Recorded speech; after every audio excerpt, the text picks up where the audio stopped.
qualified for them. She applied. They got accepted at both hospitals, one in New Haven and one in Southington. Well, she kept going back and forth. It was taking its wear and tear on the family. Her husband checked to see if one of the stone quarries in Connecticut would let him transfer. They agreed. He told Carmen to go look for a house. So she did. She found this in the newspaper, went up to it. There were carpenters and painters, all kinds of people working in here. The living room, 2 bedrooms back there, a big grand hallway, a dining room here, and a kitchen. The big master bedroom was in the back there. 2 sets of staircases, one in front and one in back. She went down the first set, and there were 2 finished rooms. Well, she thought all this was great. She gets all the landlord, puts down the deposits and everything, goes back home that night. And at dinner, she's sitting there talking to her husband, telling him about the beautiful house, all the bedrooms, and, you know, the rent was so cheap. She goes, Al, I think our luck is starting to change. Little did she know. Well, she kept going back and forth. She was bringing things down and loading them into the house. The kids were talking about all the creepy things that were left behind down there. You gotta remember, Carmen had other things to worry about. Well, the big move comes in. The oldest niece stays up in New York. She wanted to try and work it out with her mom and dad. And Al packs everything up and all the kids and everything and move down. Al's putting things down in the basement. He goes upstairs and he starts yelling at Carmen. He goes, it's true, all the things the kids were talking about, that creepy stuff down in the basement. She goes, I know, Al, but I had other things to worry about. I wasn't worried about garbage in the basement. She went back down and they actually started poking around. That was the main embalming room right there.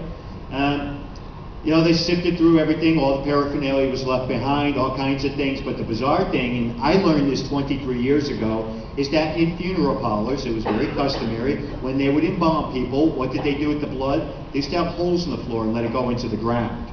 Today that's illegal, you can no longer do that. Well, she got a hold of the landlord, had him come fill the pits in and remove a lot of the paraphernalia. But anything that was bolted in or anything, he would not remove because he said it was the character of the house. So was there a chain hoist? Yeah, it's right there. And as you can see, there were a lot of things piled up around it. Now, the oldest son started to change. He started talking about the creepy things in the basement, scaring all the other kids. It got really out of control. Carmen was just trying to deal with everything. The oldest niece calls and asks if she can move back in with her. Carmen went and picked her up, and as they're driving back, she's saying, you were always very close with him.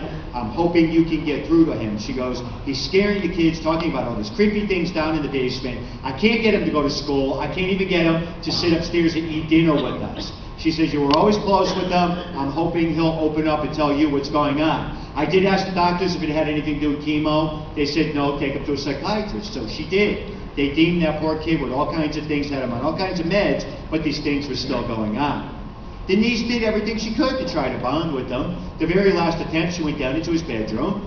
She sat down on his bed. He was listening to music, had his headphones on over by his stereo. She opened up a little notebook that he had. He was journalizing some of the craziest things. It told him to kill his parents. It told him to kill his brothers and sisters. She started screaming and yelling at him, what is wrong with you writing these things? He came over. He was outraged that she read all that. Started hitting her and punching her. She was running upstairs towards Carmen. And she told her Auntie Carmen at that point, everything she read, she goes, I'll never go near him again. Well, he was outraged over that. Several nights went by. He went into her room. He tried to attack her, put a pillow over her head. She broke free screaming. Carmen and Al ran into the room. It took all Al had to tackle that little boy down to the ground. They called an ambulance that night, had him removed. A day later, they had him institutionalized. Why? They were afraid somebody was going to die in the house. But he did turn and look at his mom and dad and go, you have no idea what you just did. You removed me out of that house. Now it will get all of you. Remember, up to this point in time, they didn't experience anything whatsoever. Well, shortly after that, all kinds of things started happening. What convinced Carmen was one of the nieces started screaming, get it off of me. She ran in with her little Bible and rosary. She was going to do a passage. Rosary did shatter all over the place. This big black mass came over the both of them. And at that point, she knew there was something in that house. One of the worst things to this day, 23 years later, Carmen talks about very openly. She tells people and she stresses it. Please listen to what your children are telling you. It might be imaginary, but they might be experiencing something. She said, I didn't believe my son, and look at what ended up happening. Well, the priest came in, blessed things, nothing worked. We ended up working 9.5 weeks on this investigation. Today, I no longer do that. Why? You fall victim right along with the families. Once you fall victim, you can no longer help yourself, so there's no way you're going to be able to help anybody else. Like I said, you got attacked, you got attacked. Carmen was preparing to do dishes and she got slammed right down on the floor. 23 years ago, this is probably one of the worst experiences I ever had in my career. To help convince the church an officially sanctioned exorcism was needed, the Warrens contacted their chief researcher, John Zaffis. For the researcher end of it, it's very important to go in there to be able to get these things documented. Filming things, seeing things happen, get the voices documented on your audio tape, witnessing these things, so they have the evidence at hand to be able to determine whether an exorcism will be necessary. The researchers stayed with the family until they had enough evidence to obtain a church-sanctioned exorcism. They got little rest. Researchers had mattresses that they were laying on, and you could see them breathing. They had a pulse and a heartbeat. I don't know why it made mattresses breathe or why it made them vibrate. I guess just to get your attention, like a spoiled child. John Zaffis had investigated dozens of paranormal incidents, but he had never encountered a demonic possession as strong as the one in the Parker home. Even those experienced felt vulnerable. How do you fight something you can't see? How do you fight something you can't grab? You can't go up to it like most of us would with our families to try and protect them. Can't see it. How do you fight it? The entity seemed to prefer isolating its targets. John Zaffis made the mistake of leaving the safety of the group.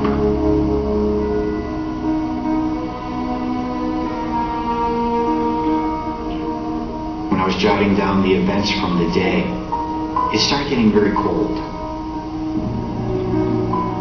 And I know when it starts getting cold, a lot of the energy is getting drawn.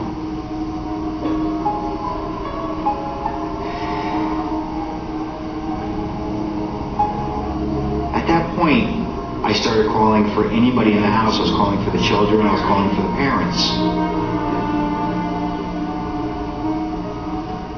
Nobody was responding to me. What I seen, what I experienced that night, I don't think I'll ever forget.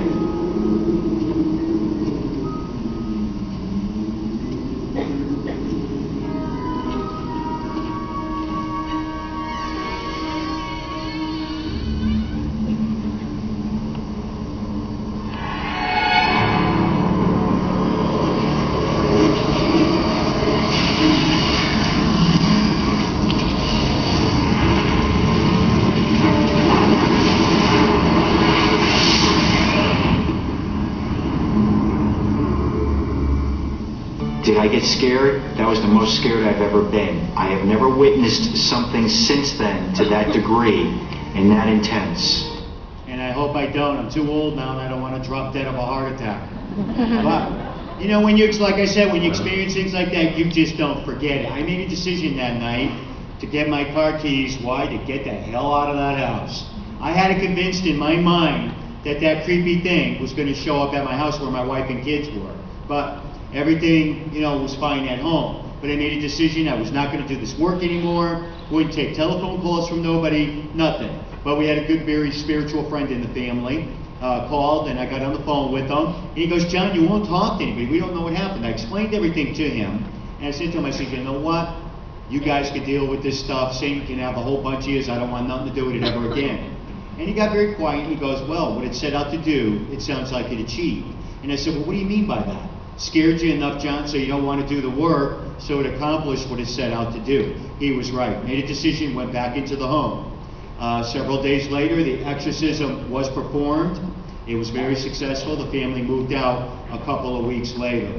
But here again, very rare, piece of property was sanctioned by the Roman Catholic Church to have an exorcism performed in it and to actually clear. Possessed possessions. Some of you are familiar with this series, Haunted Collector, and I talk about a lot of the different things. That's what sparked with this whole thing with doing the show. The different things that I've collected over the course of years, with a lot of the different stories and things that are associated with them. The stories are so wild and so bizarre, you can't even actually make them up. But always remember, these things that are carved on the different islands, you know, the statues and the masks and everything, they're carved to represent deities. That's their belief system. That's their culture. They come into ours, and that's when they can wreak havoc. Very prominent doctor in Connecticut was vacationing over in England. She bought this piece of art, paid a lot of money for it, brought it home, added it to her collection. All kinds of crazy things started happening. Bizarre dreams. She couldn't sleep. She couldn't eat. She went to doctor after doctor. They couldn't find anything wrong with her. Went to psychiatrists. They couldn't find anything wrong with her. She finds me on the internet one night. We're talking, and one of the key things I'll always say to her, did you bring anything new in? And she just said, yeah, I bought a new piece of art. Actually, that's when it started. She described it to me. And I go, well, that's a mask. Those represent deities. At that point in time, she said to me, John, I never even thought about that. Well, I set up to go do an investigation. She called me back about 20 minutes later. She goes, at this point, you got me so creeped out, I don't even want you in my house. She said, please stop by and pick up the piece of art. It'll be in a bag on the front porch. I let several days go by. Called her. She was sleeping and eating. The dream stopped. She said, did you ever find out what deity it was? I said, no, we probably never will know. And I said to her, would you like your piece of art back? She said, no, thank you, sir. You may keep it. She said, I don't necessarily believe in this stuff. She said, none of this is logical to me. She said, but at this point, I have no interest in collecting this art anymore, and I'm auctioning off all the other stuff that I have in the house. So here again, like I said, I'd love to talk to you about each and every one of these things, but I would be here for hours, and everybody else would get mad at me. So, oh, The Exorcism, Emily Rose. How many of you are familiar with that movie? Have you seen it? Based off of a true case, Anna Louise Michel. 1974. Was she indeed a poor farm girl? Yes, she won a scholarship. Her parents let her go live on campus. One night, something happened to her. Fortunately, she passed away. We're never going to know today what actually transpired. But they were taking her to doctor after doctor. Things were happening. The family made a decision. They went and picked her up, brought her home, called in their local clergy, kept doing exorcisms over her. She ended up passing away.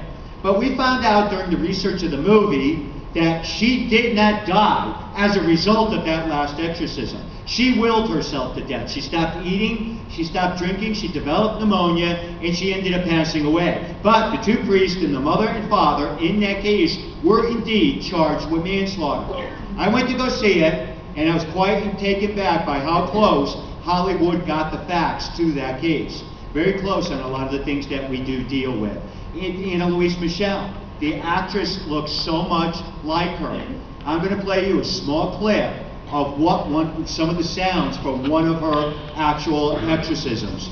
Are about to hear was a recording taken in a room in Germany in 1974. It is the possession of Annalise Michel. The devil that you hear coming through her is speaking in German.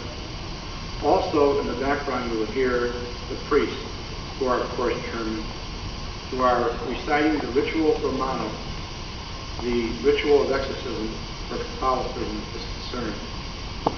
But notice the bellowing like sounds of a bull that come from this girl, the ranting and raving, and when this devil will scream 9, 9, saying that it will not leave this unfortunate victim.